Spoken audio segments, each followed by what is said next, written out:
Welcome back, one and all, to the Magic Kingdom. So, some things might look different, namely because I am currently doing pretty much a full-scale renovation of the park. Minnie tried to get in my way, and that's what happened to her. But I'm gonna go through everything and talk about what my plans for the future are. Okay, first of all, starting with the front of the park, I will be adding the ticket booths. As you can see, there's a lot of area right here that is empty, just tiles, so I feel like adding the ticket entry place where you scan your magic bands on the way in will make it feel a lot more full. And then, moving into the park, right here, is the flagpole that I will add a flag to eventually. And I'm gonna add the back to the train station. It'll be pretty much in the same style as the front. And of course, as you can see, the Main Street roads are black and blue. That is because I have tiles in the mail coming in to cover all this up and give it a more Lego-y feel to it, because before I spray painted the base plates, and that's just not up to the quality standard I'm holding myself to now.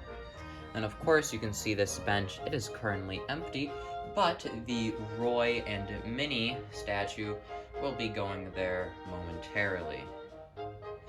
And then moving up to the castle, this is one of, my proudest builds, but it can always be improved, namely this back area.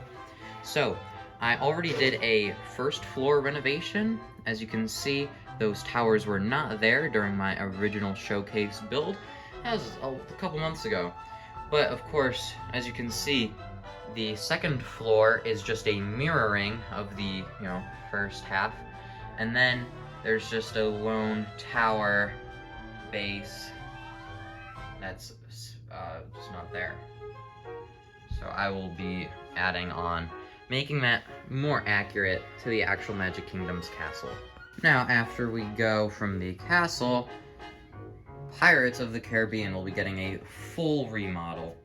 And that includes, first of all, changing the water from blue base plates with blue tiles to black base plates and blue tiles, since that will make it seem more deep, and also it's a dark ride. Things have to be dark. And I shrunk down this black pearl set, so it fits more in scale, because before it was taller than Splash Mountain. And speaking of Splash Mountain, it is now closed at the Magic Kingdom. So eventually I will be remodeling it into Tiana's Bayou Adventure, but for now it'll stay as it is. That's one of the only things I'm not currently changing, even though it's the one that is, not actually open in the parks. Next, Thunder Mountain is going to be completely remodeled. As you can see, it's a big ol' mess right now, but by rotating it 90 degrees, I actually free up 2 more base plates worth of space I will tell you about in a bit. But basically, by making it more vertical instead of horizontal, I can fit more stuff in, and then Thunder Mountain also looks much larger because of the increased depth that it will have. The Haunted Mansion is going to stay the same. I'm very proud of how it turned out, and, I might change up the sidewalk texture a little bit to fit with Liberty Square, but right now, that's currently not in the plans.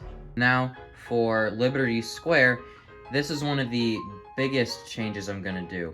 So right now, instead of a land, it is just the Hall of Presidents plus this mock I got off Rebrickable, but I'm going to be completely redoing everything. You're not going to notice anything the same between these two buildings. It's going to be a full land now. First of all, we're going to have a bridge. It'll go right there, and that will have a gateway into Liberty Square. Same thing with Fantasyland over there. And namely, because the hub doesn't look right with just 2 bridges. It needs to have 4. So then I will have Memento Mori, the gift shop for the Haunted Mansion, and a very much shrunken down not Haunted Mansion, Hall of Presidents. See, it's so boring that I can't even remember the name. but that will be shrunken down. It'll probably go right next to the castle. And this, which I, labeled as the Christmas shop, will also get shrunken down. So then Liberty Square has enough space to have a fully developed land. Alright, Fantasyland now. As I mentioned previously, there's going to be a bridge right here, but you might be noticing, well, that just spits you out right into the line of the Seven Dwarfs Mine Train.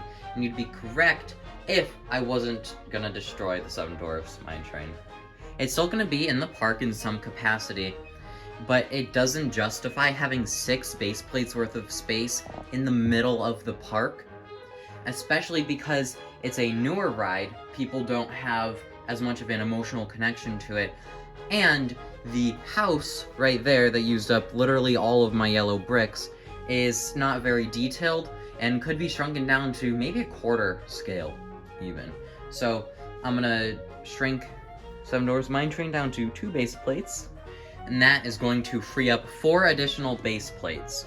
So right here is our Winnie the Pooh ride, and that should be in with the kind of architectural style of Mickey's PhilharMagic, Small World, and Peter Pan. But right now, I just have it backing up to the Seven Dwarfs Mine Train, since that's what I just had space for. But I have more space coming up real soon.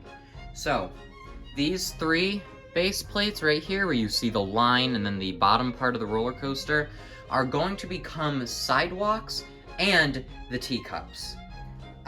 Ever since I started building the Magic Kingdom, like 4 years ago, the teacups were always in the back of my mind, but because they are round and spin, I had a lot of trouble making that. But, let me tell you, I have good plans for it. I'll throw up a rendering of it right now. That'll be my first draft. But, I can finally get this classic Disney ride in the park, because that was a lot of people's requests over Brickworld last year. This area, this 2x4 square right behind the castle, is going to be basically completely redone. Of course, I have to keep the carousel, because it's a pretty sweet build, and like every park has one, so it'd be like heresy to remove it. So, I'm going to bump that up forwards a couple studs, just enough for people to walk in front of it, and also behind it, because that is where Peter Pan and a Princess Meet and Greet along with the Winnie the Pooh ride will be.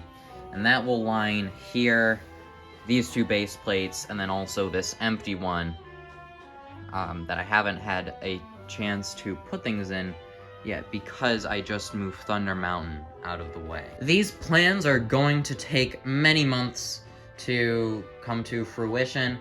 Of course, I have some things in the mail already, including the Main Street tiles, castle bricks, and Pirates of the Caribbean, which I'll be making individual videos on in the future. But for things like the Fantasyland renovation and the teacups, I guess is part of the Fantasyland renovation, those will take longer, but they will all be done by Brickworld Chicago 2023, where I will be bringing this massive display. So, if you want to see me and see this build in person, go to Brickworld Chicago. That's about it for today, so please like, comment, and subscribe, and let me know what else I should renovate in this park. There's no expansion, because I can't, like, knock down the foundation. My mom said no.